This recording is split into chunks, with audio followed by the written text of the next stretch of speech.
Before I start, yes, the Star Wars Iceberg is still being worked on, so to hold you guys up, I decided to make another iceberg video. So please, take a seat and enjoy the video.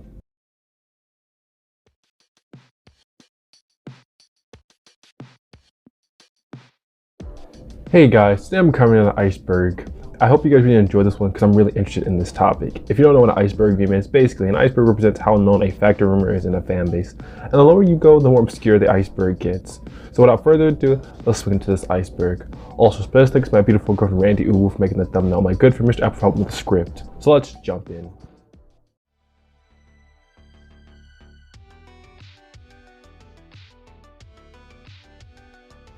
The MCU, or otherwise known as the Marvel Cinematic Universe, is a shared movie universe starting with Iron Man, which released in 2008. Spider-Man was later introduced in Civil War and then got two of his own movies, Spider-Man Homecoming and Spider-Man Far From Home.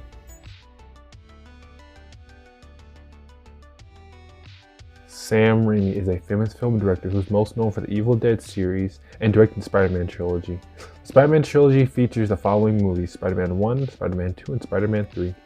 The first Spider-Man was released on May 3rd, 2002, which kicked off the series. This film featured Tobey Maguire playing Peter Parker, and the second film released 2 years in 2004, and the third released in 2007. Blah blah blah, best Spider-Man movie, you get it. The Amazing Spider-Man is another film series in a different continuity from the other ones, starring Andrew Garfield as Spider-Man. It was made as a reboot to the Sam Raimi trilogy. It had two parts, the first released in 2012, and the sequel released 2 years later in 2014. Compared to the first trilogy, these movies were hated among fans because they missed the old ones. These were the famous words Peter was given by his late Uncle Ben, which he lives by as Spider-Man.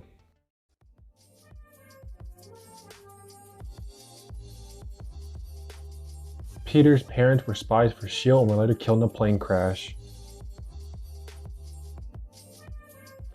In issue 121 of Amazing Spider-Man, Peter tried to save Gwen Stacy from the Green Goblin, but was unsuccessful when he caught her from his web and the impact broke her neck. This has since been adapted in other Spider-Man media, most famously in Amazing Spider-Man 2. This part's pretty self-explanatory. There was a 1967 Spider-Man series that ran on ABC for 3 years and several other networks. It ran for 3 seasons before ending. This was the first Spider-Man series that was based on Stan Lee's comic series. There were several others from the Marvel Universe that appeared in this series, like Mysterio, Green Goblin, and Dr. Octopus. This series also birthed the popular Pointing Spider-Man meme, which came from Season 1, Episode 19, Double Identity. Spider-Man Into the Spider-Verse is a movie that was released in 2018. The movie starred Miles Morales, played by Shameik Moore, as the new Spider-Man being trained by the original Spider-Man. The movie was based off the Spider-Verse comic that followed a cast of new Spider-Man and Spider-Women fighting Morlun.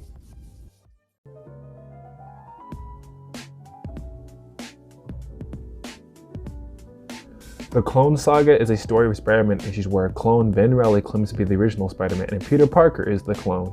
Fans hated it so much that they retconned it back, so Ben Reilly was the clone and Peter Parker was the Spider-Man we always knew. This is referring to the fact that most of the Spider-Man cartoons didn't have a proper ending. They started to stop producing episodes. The most egregious of these was Spectacular Spider-Man, which was a fan favorite. Spider-Man 4 was supposed to be the last part of Sam Raimi's Spider-Man movie series. There were a lot of different versions, but eventually they were all scrapped. In one, Peter fights Mysterio. In another, Felicia Hardy was supposed to play the Vulture. All these ideas got scrapped because Raimi didn't want to rush the movie. He was disappointed how the third Spider-Man movie turned out and wanted to redeem himself in the fourth movie. He felt none of the ideas were good enough, so he walked away as a director, and the fourth movie didn't happen. The Amazing Spider-Man 2 has a lot of deleted scenes, too many to name, but I'll name the most important ones in quick succession. In one scene, Harry goes on a rampage and kills Donald McMenkin. In another one, Peter's father comes out of hiding to Gwen's funeral to talk to Peter and says the famous quote, "With great power comes great responsibility."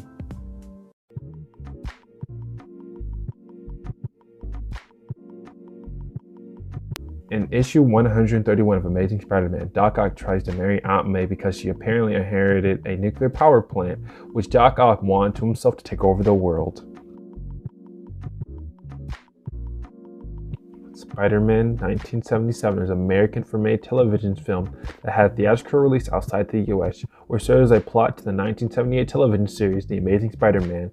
This was directed by W.E. Swackhammer. The plot follows the origins of Spider-Man, with Peter Parker being played by Nicholas Hammond. He fights a mysterious new villain called Guru, who mind controls citizens of New York and threatens to have 10 citizens kill themselves unless the city pays $50 million. In the early 90s, James Cameron wrote an original Spider-Man script where Leonardo DiCaprio was intended to play Peter. This script eventually went on to partly be used in the Sam Raimi Spider-Man movies later on. In the late 90s, Michael Jackson tried to buy Marvel so he could make his own cinematic universe where he played Spider-Man.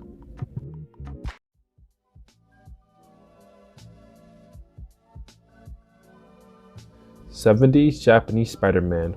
This is the same series where he pilots a mech and rides a motorcycle, was a big inspiration to the Kamen Rider series and helped repopularize the, I can't pronounce that, in Japanese entertainment. Japanese Spider-Man is also known for packing heat, so watch out. In a blooper in the 2000 X-Men film, a guy in a Spider-Man costume appears in the background.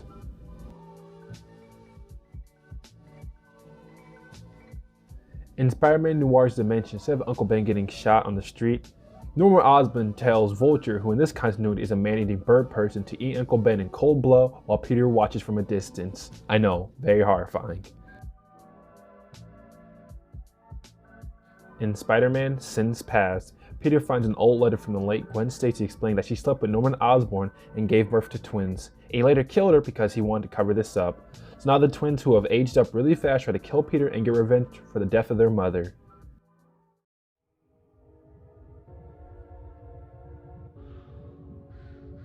This refers to the type of YouTube video genre meant for kids that depicts Spider-Man and also from the famous Disney movies Frozen and other characters in certain situations that were anything but kid-friendly. Like, this stuff is really weird. Like, who the hell makes this?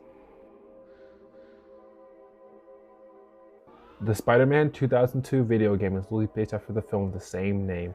Josh Keane, who's known for voicing Spider-Man and other shows and video games, was originally cast as the title character, before Tobey Maguire agreed to reprise his role in the game.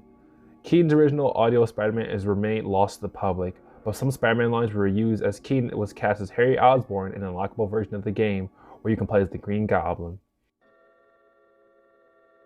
A short film made by Donald F. Gold. The filming took place in his apartment and the story followed Spider-Man fighting Dr. Light.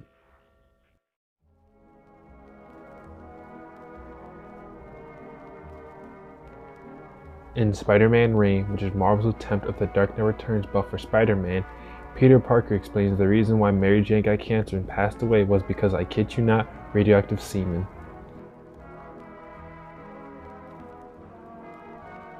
This is a cult Turkish superhero film about Captain America, Centauro, and Spider-Man. The plot follows Centauro as he must defeat the evil Spider-Man who is making Confederate money. Captain America, Centauro, and Cap's girlfriend put together a small task force to defeat the evil Spider-Man. Spider-Man vs. Kraven the Hunter is a Marvel fan film made by Bruce Cambarzo in 1974. It was a short film only lasting 30 minutes. What sets this film apart from other fan films is that it was endorsed by Marvel. It is also now lost. It was based after an issue in the comic books, especially issue 15. Not much is known besides the appearance of Gwen Stacy and of course Kraven the Hunter.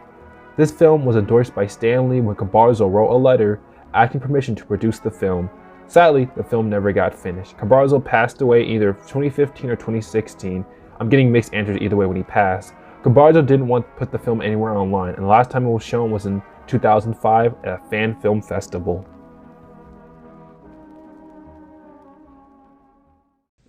Who is it? Probably a piece of man. Yeah. You be taking all day. Who the fuck is this nigga? Oh, hell no, man. Well, that's it. Thank you guys so much for watching, and I deeply appreciate you guys watching this video. I mostly made this to hold you guys up for Star Wars Iceberg Part 2. If you haven't seen Part 1, please go check that out, and thank you guys so much for watching. And as always, I'll see you guys in the next video. Peace out.